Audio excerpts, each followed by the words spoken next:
Assalamualaikum warahmatullahi wabarakatuh. Nah, alhamdulillah kita masih lanjut ya video selanjutnya. Ini framework bisnis Priplo yang selanjutnya, salah satunya adalah Priplo Tanah Gelondongan. Nah, ini paling simpel menurut kita yang kita biasa jalankan. Jadi ini memang kita kayak orang tua dulu kita ya, beli tanah, didiemin, dijual kembali. Cuman yang bedanya adalah di sini adalah teman-teman perlu sentuhan sedikit aja yang memang jualannya supaya lebih cepat, jualannya lebih menghasilkan. Terusnya kita bisa melakukan beberapa kali penjualan yang dilakukan. Jadi kunciannya adalah di sini teman-teman cukup beli tanah, tapi di sini yang perlu beli tanahnya ada kunciannya. Pertama yang perlu dikunci adalah beli tanah yang memang bisa kita jual kembali ya, yang memiliki nilai jual kembali, bukan asal investasi yang jangkanya kita diemin 10 tahun 20 tahun, enggak, tapi kita bisa jual kembali dalam tempo yang memang cukup ringkas gitu. Mungkin di tahun itu kita jual kembali atau di beberapa bulan lagi kita jual kembali. Nah, cukup ada beberapa kuncian yang memang dipegang di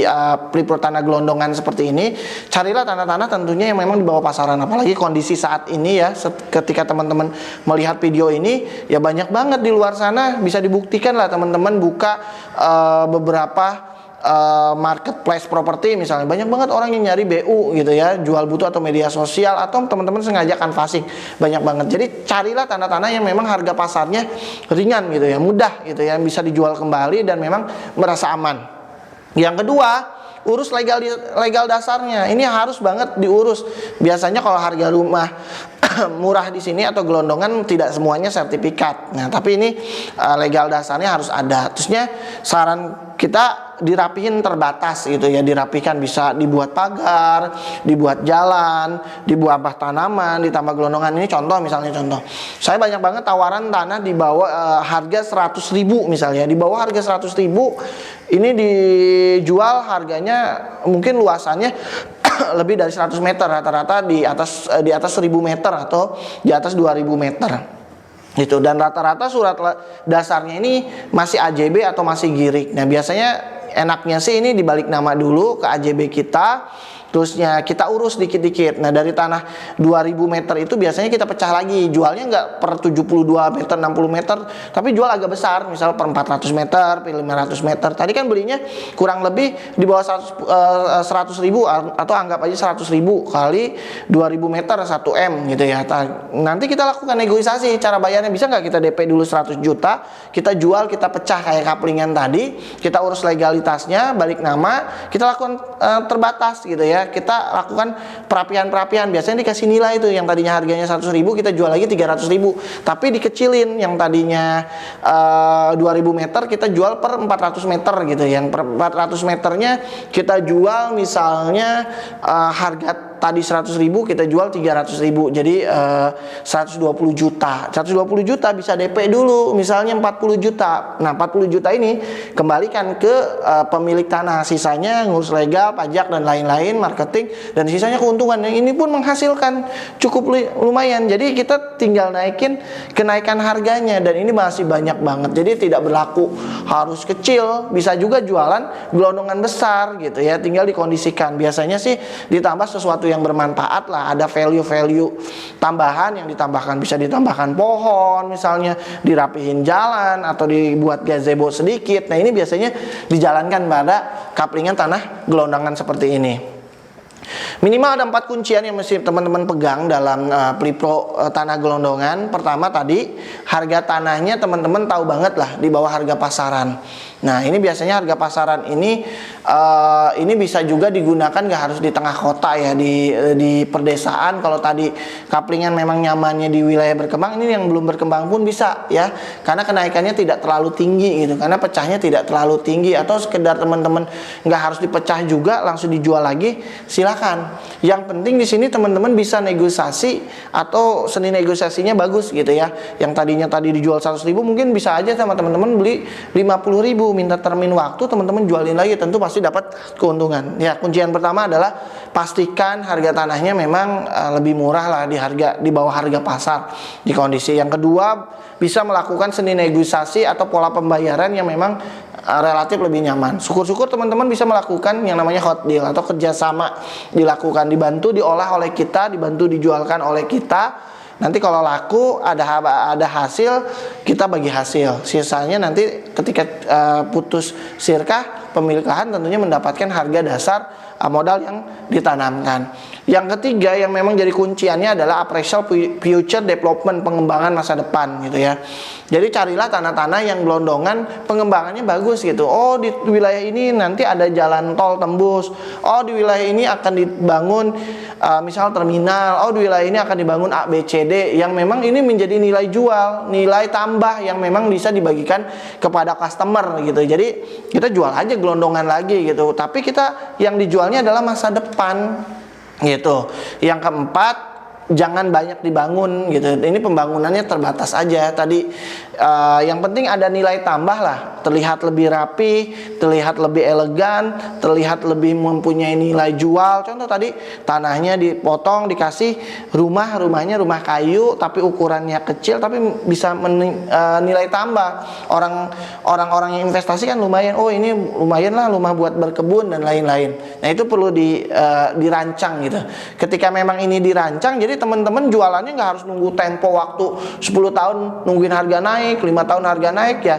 Karena ini by design dan disiapkan dijual kembali, jadi lebih cepat. Kebayang kalau dalam 1 tahun mungkin kita beli tanah gelondongan itu nggak setahun bisa 2 kali sampai 3 kali, nggak harus nunggu bertahun-tahun ya. Atau yang diperbaiki cara pengemasannya gitu ya, cara marketingnya, cara edukasinya dibuat lebih nyaman, atau dibeli nilai-nilai tambah yang memang punya nilai daya tarik sendiri. Nah itu yang menjadi kunciannya. Jadi ini paling simpel banget ya, yang banyak banget dilakukan oleh orang tua kita zaman dulu, dan ini memang menghasilkan. Tinggal sekarang adalah polanya dipercepat. Nah mudah-mudahan ketika teman-teman tahu salah satu bisnis model pelipuran yang simpel ini, teman-teman bisa menjalankan.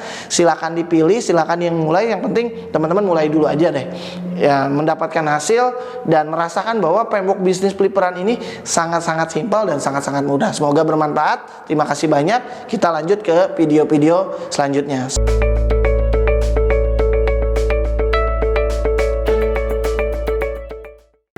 Assalamualaikum warahmatullahi wabarakatuh. Nah kembali lagi. Nah ini kita masih membahas tentang framework dari Plipro yang selanjutnya. Ini kita akan bahas tentang Plipro Commercial Area. Jadi Plipro Commercial Area adalah Plipro yang memang sifatnya ke hal-hal komersil ya tadi ya, seperti kita buat mini home, kita buat hostel, kita buat apart home, kita buat kontrakan ya, atau rented house, kita bangun hostel, kos-kosan hotel, atau apartemen kosan dan lain-lain, ruko dan lain-lain yang sifatnya memang bisa kita bisniskan kembali, bisa kita jualkan kembali. Jadi kita juga sudah mulai ya, karena segmentasi DCC marketnya adalah investor, jadi kita buat pelipuran komersil ya. Jadi itu yang disebut pelipuran komersil, dan ini sangat-sangat menguntungkan dan sangat-sangat dicari. Cerita aja ya, contohnya di slide di belakang ini, di samping saya ini. Jadi saya punya tanah cuman kecil ya, 144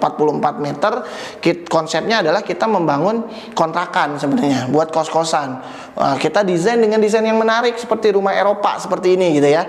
Rumahnya menarik, kecil tapi menguntungkan. Nah ini kalau dijual tanahnya aja kan ya ini murah gitu ya. Tapi ketika kita bisa kasih nilai tambah berupa kontrakan atau kita juga sebut mini home, nah ini lakunya cepet, bahkan bisa dibeli atau diborong oleh banyak orang gitu, dan ini juga menghasilkan. Jadi apalagi kalau teman-teman punya lahan yang memang bisa dijadikan hal komersil, itu lebih efektif ya dibandingkan hanya jual rumah saja gitu ya. Yang pertama, ada beberapa kuncian yang memang teman-teman mesti pegang ketika teman-teman memang bermain di Plipro komersil. Tentunya dikatakan Plipro komersil, ada nilai komersil yang teman-teman tambahkan di proyek tersebut gitu.